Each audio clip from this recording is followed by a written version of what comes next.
اعوذ باللہ من الشیطان الرجیم، بسم اللہ الرحمن الرحیم۔ محترم ناظرین، یہ آج میں وہی جسم و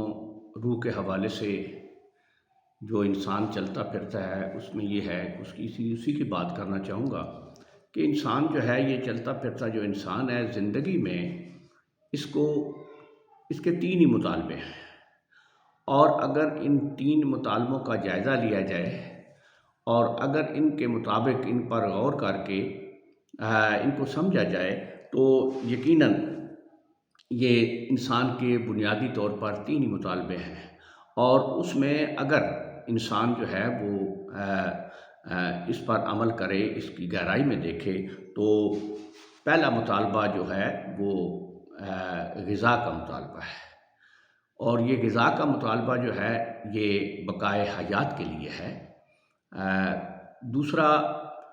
صنفی مطالبہ ہے، یہ جو ہے یہ بقائے نوع کے لیے ہے، اور تیسرا مطالبہ آرام طلبی کا مطالبہ ہے، جس میں انسان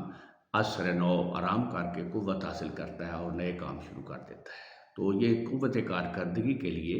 آرام طلبی ضروری ہے۔ تو یہ تین ہی مطالبے ہیں جو انسان کے اندر اگر رہیں اور یہ اپنی حدود میں رہیں، اپنے حد کے اندر یہ چلتے رہیں تو یہ انسان جو ہے وہ اچھا انسان بن سکتا ہے۔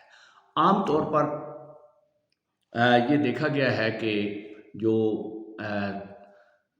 غذا کا مطالبہ ہے وہ انسان کو جو ہے وہ بندہ شکم بنا دیتا ہے، اور صنفی مطالبہ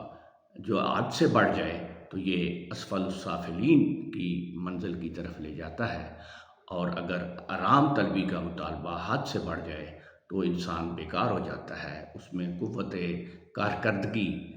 ختم ہو جاتی ہے اور وہ نکمہ بن جاتا ہے۔ تو اس حوالے سے ہمیں اگر ان کو ہم اس دائرے کے اندر رکھیں، اور یہ حقیقت ہے کہ اگر انسان ان کو ذرا سی ڈھیل دے تو یہ انسان کو اپنے شکنجے میں پھنسا لیتے ہیں، تو اس میں پھنسا کے انسان کو اس سے دور کر دیتے ہیں، اور ہر ایک کا ایک اپنا جو ہے وہ جو ارادہ ہے یا اس مطالبے کا جو اصل شدت ہے وہ کھینچتی ہے۔ لیکن اگر ہم اس میں محتاط رہیں، اس کا خیال رکھیں کہ ہم نے غذا کے حوالے سے اعتدال رکھنا ہے تاکہ ہماری بقائے حیات رہے، اور صنفی مطالبے میں ہم نے بقائے نوع کا خیال رکھنا ہے کہ اس میں بھی ہماری جو ہے وہ ہم کسی اسفل السافلین کی منزل کی طرف نہ بڑھ جائیں، اور اسی طرح آرام طلبی میں بھی ہمیں اس حد کے اندر رہنا چاہیے تاکہ ہم اچھے انداز سے ٹائم ٹیبل کے مطابق زندگی گزار سکیں۔ محترم سامعین، عام طور پر یہ دیکھا گیا ہے کہ کہا جاتا ہے کہ انسان جو ہے وہ کچھ لوگ جو ہیں وہ کھانے کے لیے زندہ رہتے ہیں، اور کچھ لوگ زندہ رہنے کے لیے کھاتے ہیں۔ تو ہمیں تو یہ چاہیے کہ ہم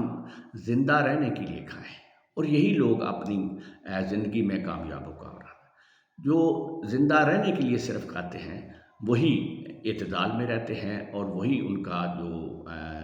طریقہ ہے زندگی کا وہ نارمل ہو جاتا ہے۔ اسی طرح جب ہم صنفی مطالبوں کی طرف آتے ہیں تو وہ بھی ہمیں اپنے جو شرعی حدود و قیود ہیں اس کے اندر رہ کر ہمیں صنفی مطالبے کا جو ہے خیال رکھنا چاہیے، اور آگے اگر آرام طلبی کا مطالبہ ہے تو ہم آرام بھی اس طرح کریں کہ جو ہمارے پاس اللہ پاک نے 24 گھنٹے ہمیں دیے ہیں، اس میں دن اور رات ہے، تو اس میں 24 گھنٹوں میں ہم نے آرام کتنا کرنا ہے، عبادت کتنی کرنی ہے، کام کتنا کرنا ہے، اور باقی جو معاشرتی زندگی کے حالات ہیں ان کو کیسے چلانا ہے۔ تو یہ اگر ہم اس کا ایک ٹائم ٹیبل ایڈجسٹ کر لیں تو 24 گھنٹے بھی ہمارے اس اعتدال میں آ جائیں گے، اور کوئی مطالبہ بھی اس طرح ہمارے اوپر غلبہ نہیں پا سکے گا۔ تو دعا ہے کہ اللہ تعالیٰ ہمیں یہ تین جو مطالبے ہیں ان کو اعتدال کے ساتھ یہ زندگی بسر کرنے کی توفیق عطا فرمائے، اور اسی میں ہماری کامیابی ہے۔ اللہ پاک ہم سب پر رحم فرمائے۔ اسی پر اکتفا کرتا ہوں، وما علینا الا البلاغ۔